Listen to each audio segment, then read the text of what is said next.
This story is brought to your ears by all our fantastic supporters on Patreon. To get in on the action yourself with bloopers, extras, and the occasional early story, join us at patreon.com/voiceofallmtg. For more stories or just to chat, visit voiceofallmtg.com. And now, Voice of All presents The Gathering Storm, Chapter 14 by Django Wexler. The city of Grek Ozpin was old as places in the Undercity went. The domains of the Golgari were ever shifting, ever renewed, everything recycled and reborn through the cycle of rot. It was one of the things that made it so difficult for the surface dwellers to attack them. No map of the swarm's domain remained accurate for long. But at Grek Ozpin, the Crawl had turned that cycle of decay to their own ends, and made a virtue of necessity. A river ran through the center of the huge cavern, and the air was heavy with moisture, which collected and dripped over innumerable stalactites and stalagmites. With the careful work of centuries, the Crawl had coaxed these natural rock formations to grow according to their own plan, forming the bones of their massive hive towers.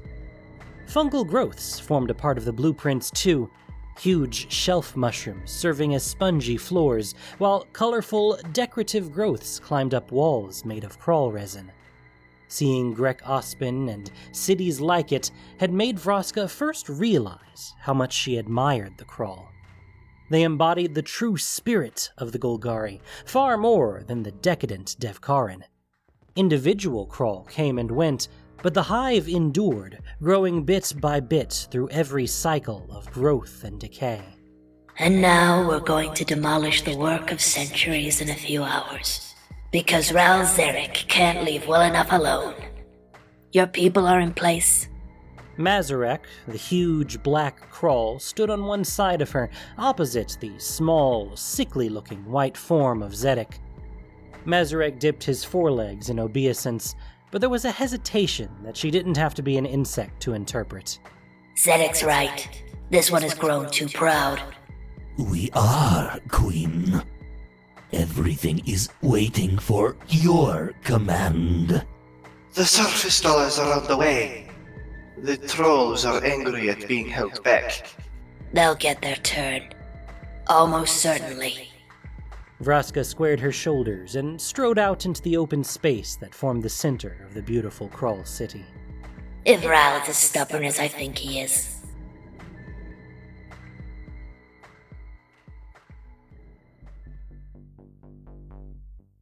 Once again, Ral found himself at the head of an army. These were not the armored, disciplined troops of the Boros Legion, however. The Orzhov forces were a teeming mass of black and gold, obedient but without the smooth precision of the professional soldiers.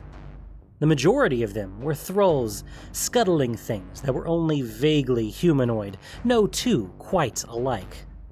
They bore no weapons, only blank-faced masks of ancient coinage. But Ral had been on the receiving end of their mad fury in his assault on Orzhova and had no illusions about how dangerous they were. Among them walked the knights, the Orzhov's elite killers, in black armor inlaid with gold and carrying a bewildering variety of weapons. Bows, swords, polearms, flails, and even more exotic contraptions. There were even a few giants, helmeted and faceless. Kaya walked beside him, apparently carefree as they made their way down the long, winding path into the caverns.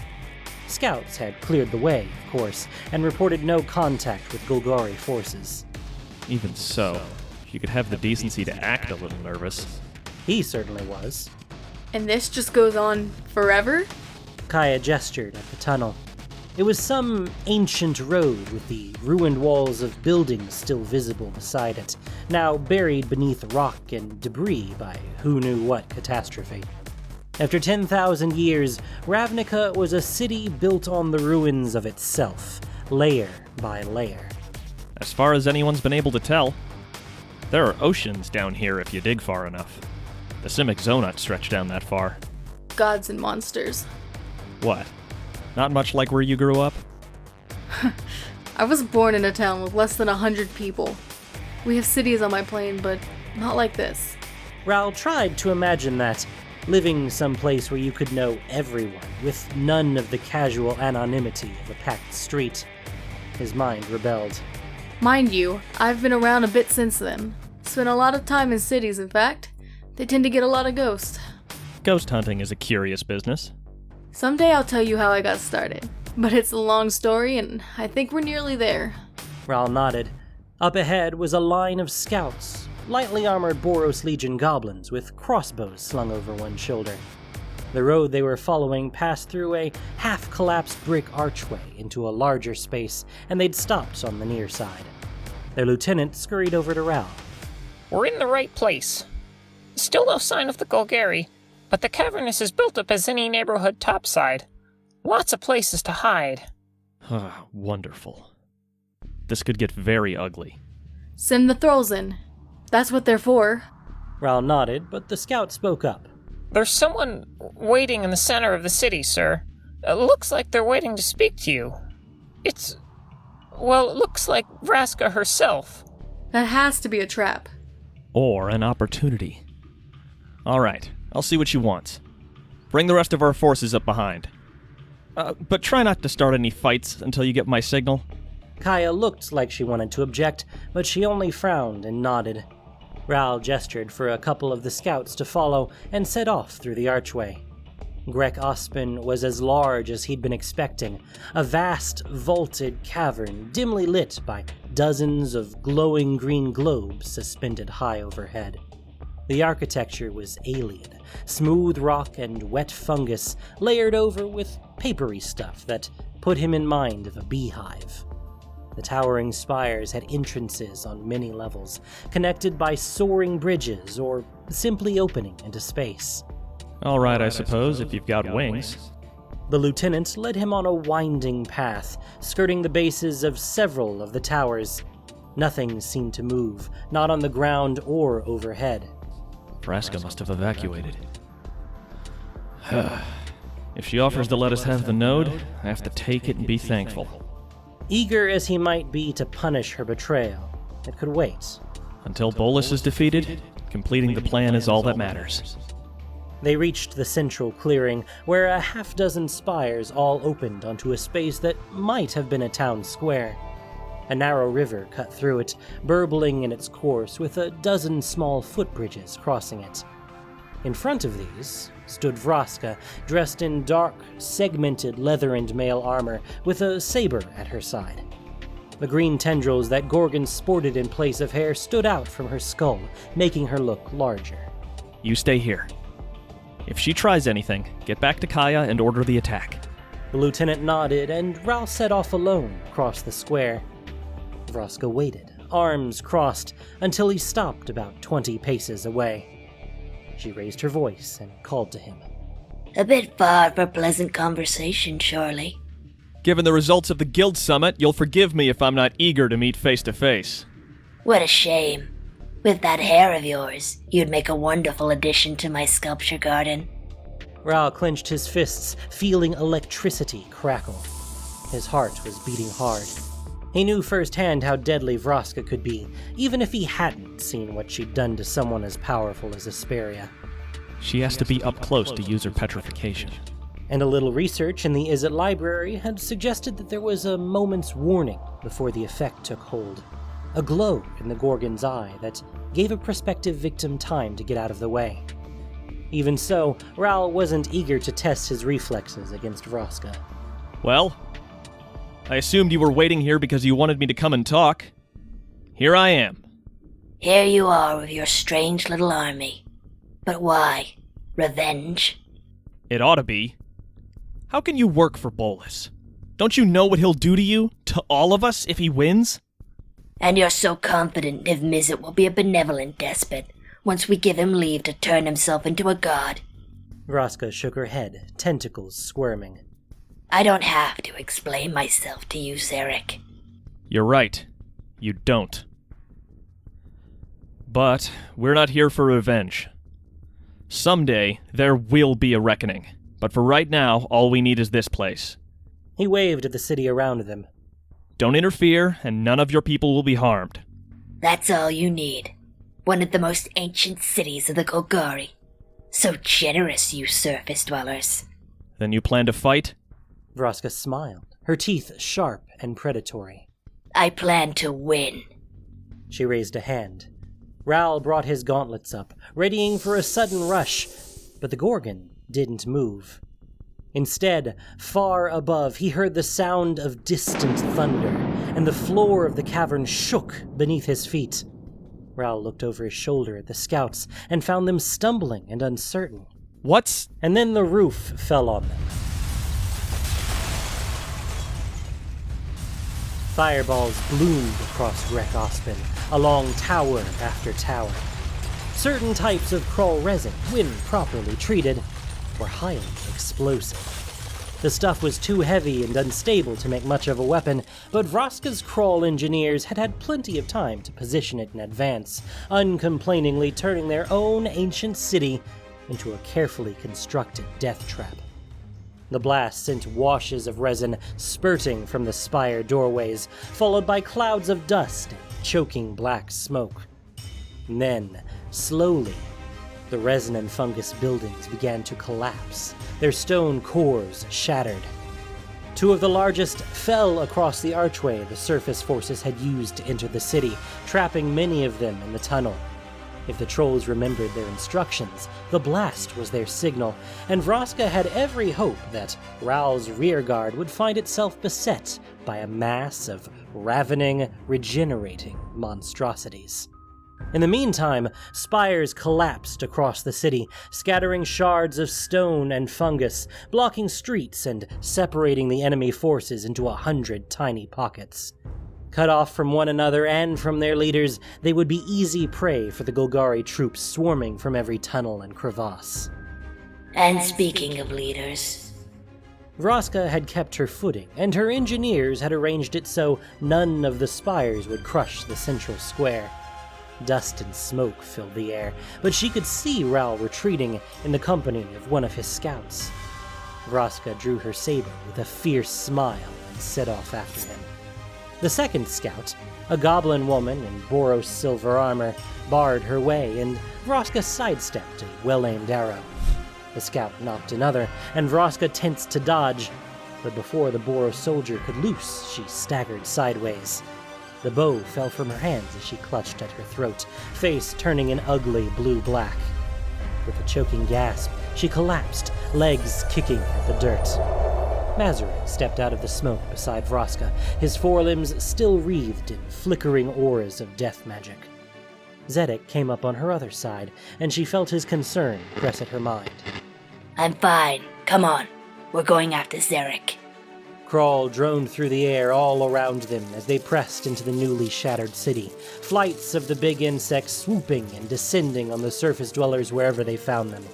Crossbow bolts zipped upward, and magic boomed and crackled. Vraska heard the war cries of Devkaran elves throwing themselves into battle, desperate to prove their loyalty to their new queen, and the dark intonations of Orzhov war priests. There was nothing she could do now. No control she could exert over the battle. That was fine as far as she was concerned. She had never been a general, a leader.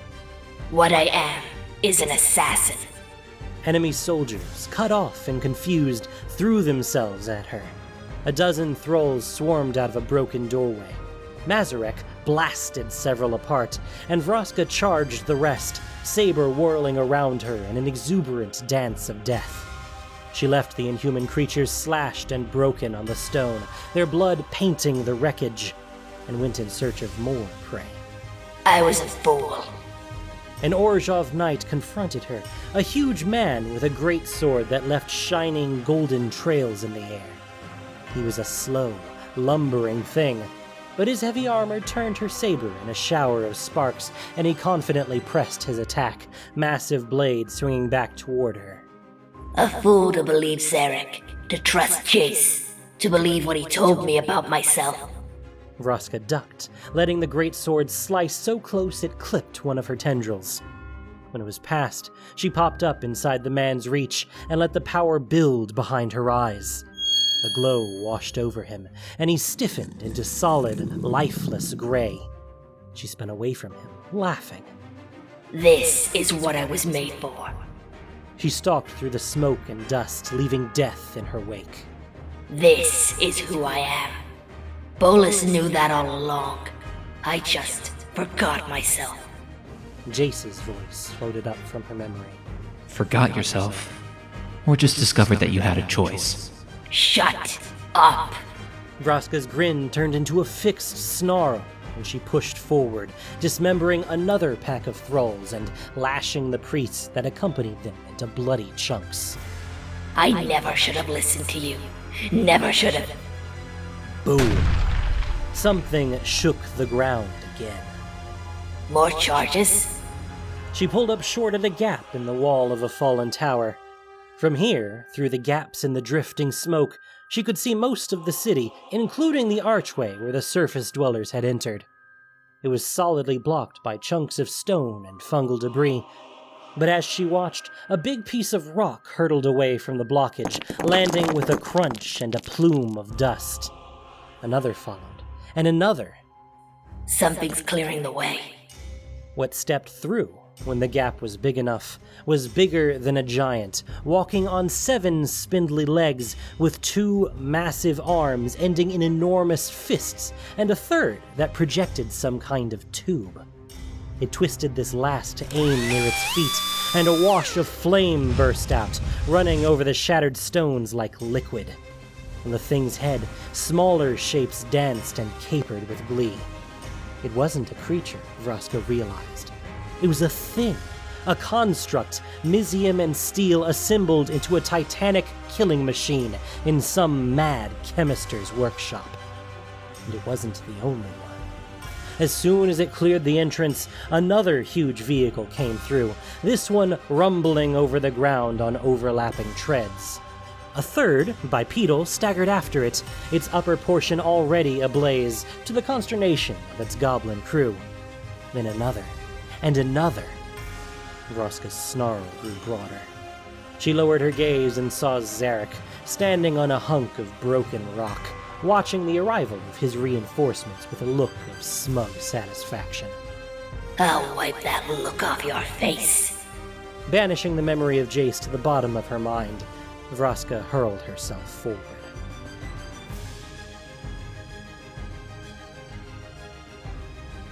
The war constructs of Nivix came through the gap, on legs and wheels and treads. Ral had emptied the laboratories of everything that could possibly serve as a weapon, every doomsday project and hidden secret. They were a motley group, not working together in the slightest, and several of them had already broken down, caught fire, or exploded. But those that remained were devastating, belching flame over the advancing Golgari hordes, sweeping them aside with vast limbs, or slashing them to pieces with 100 rotating blades. Well, at least one thing is going according to plan. He hadn't expected Vraska to blow up her own city just to throw his forces into confusion. He coughed at the smoke-choked air and wiped his forehead. A splinter of rock had nicked him, sending a steady trickle of blood down from his hairline and threatening to get into his eyes. What was supposed to have been an organized battle had fragmented into 100 tiny melees, and there was no way to tell who was winning and who was losing. Ral concluded he had better get himself back to the tunnel. Maybe I can find Kaya. When he heard approaching footsteps. He spun just in time. Vraska. She was fast. Faster than she had any right to be, springing off a broken stone wall and coming at him at a dead run, tendrils trailing behind her. Ral raised one palm, and lightning crackled out, snapping at her like a vicious dog. She dodged, then sprang backward as he sent another bolt after her. Mazarek, now! Something moved in the rubble. A humanoid. No, a former humanoid. The corpse of a person now rotted down to scraps of skin and bones. Fungal growths held the thing together, and it shambled forward in a parody of life, disintegrating even as it came on. Rot zombie. Ral flicked his fingers and blasted the slow-moving thing to burning cinders, but 2 more had already emerged, climbing up and over the broken rocks and bits of house-sized fungus. He burned those as well, and took a step back as a half dozen of the things came into view. The thing is, Ral, I know you. Vraska's voice came from somewhere he couldn't see among the rubble. I know your strengths, and I know your weakness. We're a long way from the sky down here. No power for you to draw on. And you've got that accumulator on your back, but... how long will it last? Long enough. Ral snarled as his lightning played across the line of her dead. I hope.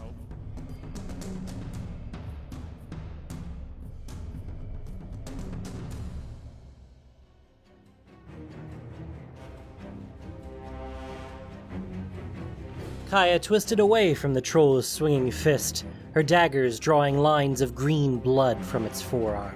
It roared and spun to follow her, the wound already healing.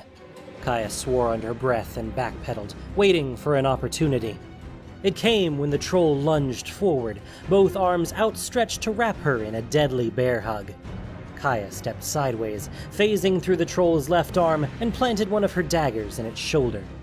Using the blade as a handhold, she vaulted atop the ugly creature, grabbing the mane of matted hair at the back of its thick neck. She used the leverage to lean forward and drive her other dagger to the hilt in its eye. The troll bucked and roared, and for a moment she thought it would survive even this, but eventually it got the message that it was dead and slumped forward to the rocky ground.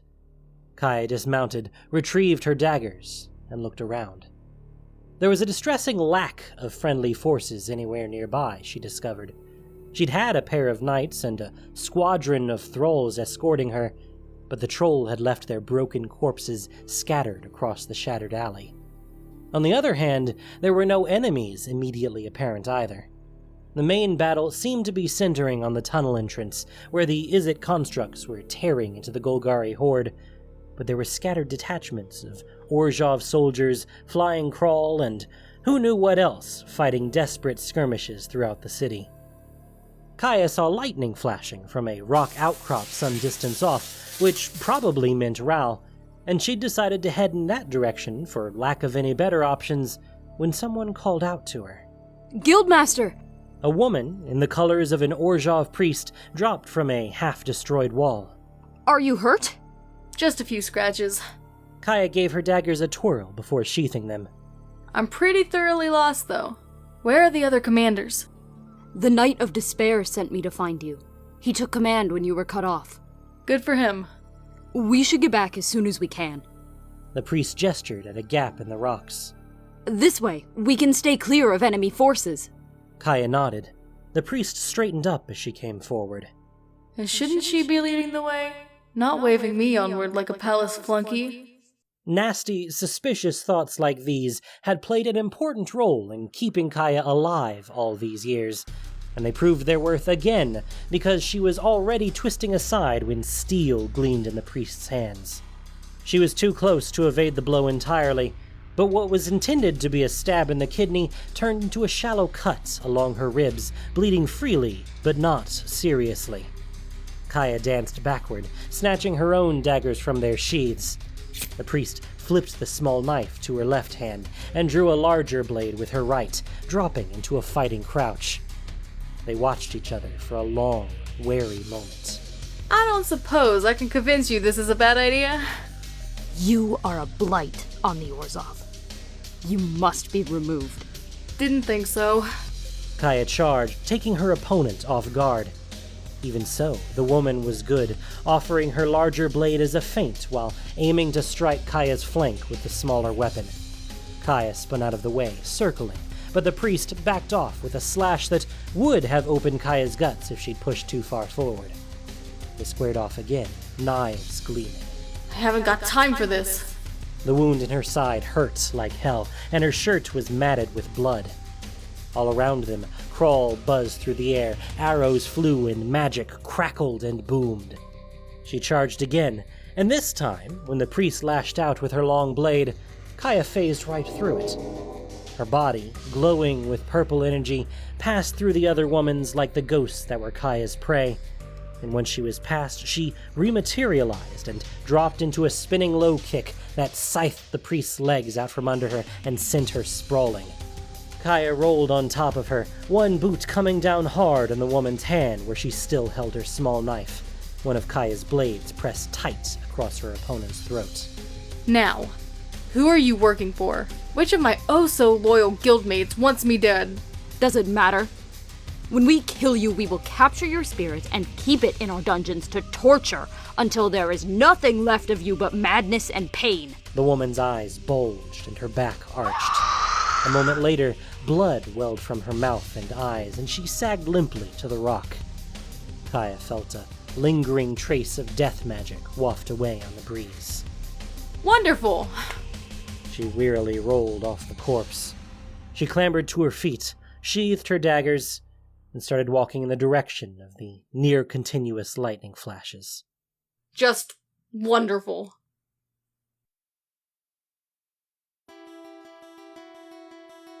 The last wave of rot zombies got closer than any of the others, clawed hands scrabbling at Ral's clothes as they backed him against a tumbled rock, new decayed faces pressing in as he burned one after another. Lightning crackled around him like the bars in a cage, sprayed in gouts from his hands, and the dead crumbled and combusted under the forces of it. Eyes boiled and burst, skin blackened, rotten bones shattered. But still they came on, and he could feel the power in his accumulator running low, like a sick feeling in his gut. That's enough, I think. The curtain of rot zombies parted, and the Gorgon strode forward, hands on her hips, the big black crawl on her right, and the smaller white one on her left. Well, Zarek, feel like surrendering? I can be merciful, you know. Ral fought for breath, a painful stitch in his side, and raised his hands again. Power crackled across them, but weakly. An arc of energy connected him to Vraska, and she flinched for a moment, then shrugged as it faded away. As I thought.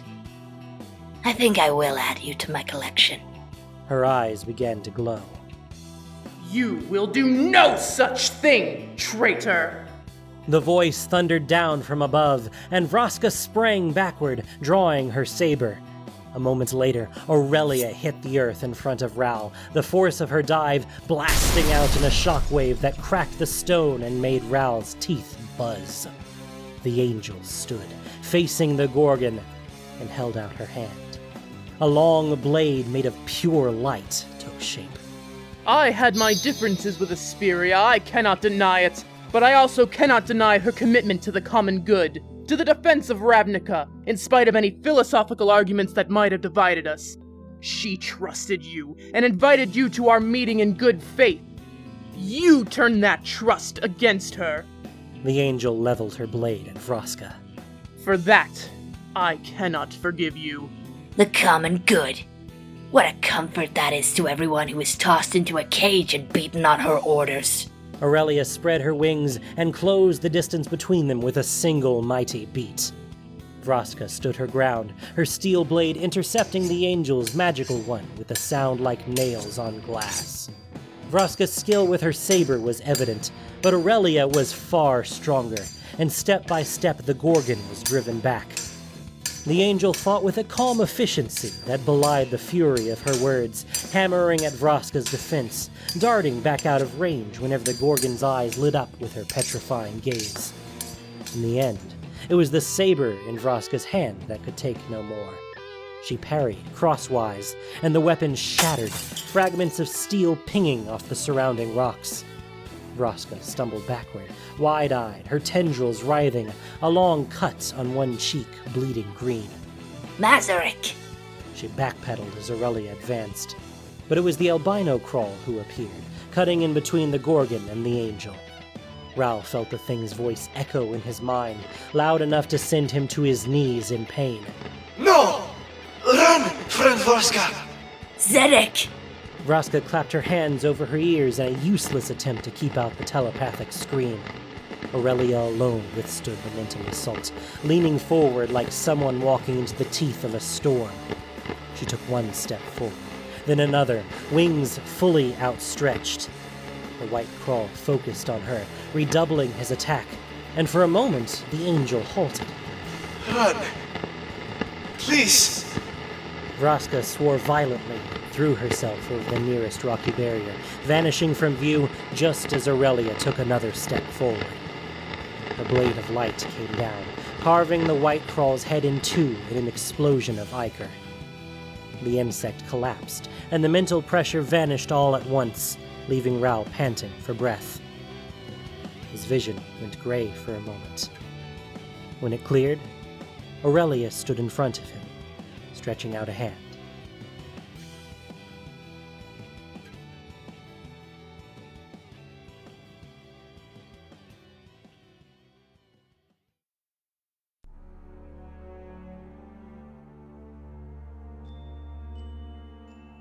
Thank you for listening to this production of Voice of All. As listener-supported entertainment, we rely on you not just for the voices of the characters, but also to keep us going and growing. If you enjoyed what you heard, please support us by rating and reviewing us on iTunes, or following us on Spotify, SoundCloud, Stitcher, YouTube, and Google Podcasts, or just plain sharing with your friends. You can also support us financially on Patreon for exclusive perks. The Gathering Storm was written by Django Wexler. The podcast was produced and edited by Gendo Okeshi, with sound editing by Nockshade. This week's story featured the voice talents of Maxie Bridgewood, R3R4LJ, Connor Roby, Mycroftian, Nilani, Sidney Hinds III, Jordan McDougal, Isa Martell, and Emily Doms. Voice of All is unofficial fan content, permitted under the Wizards of the Coast fan content policy. Magic the Gathering is copyright Wizards of the Coast. Thanks so much for listening, and y'all have a great day.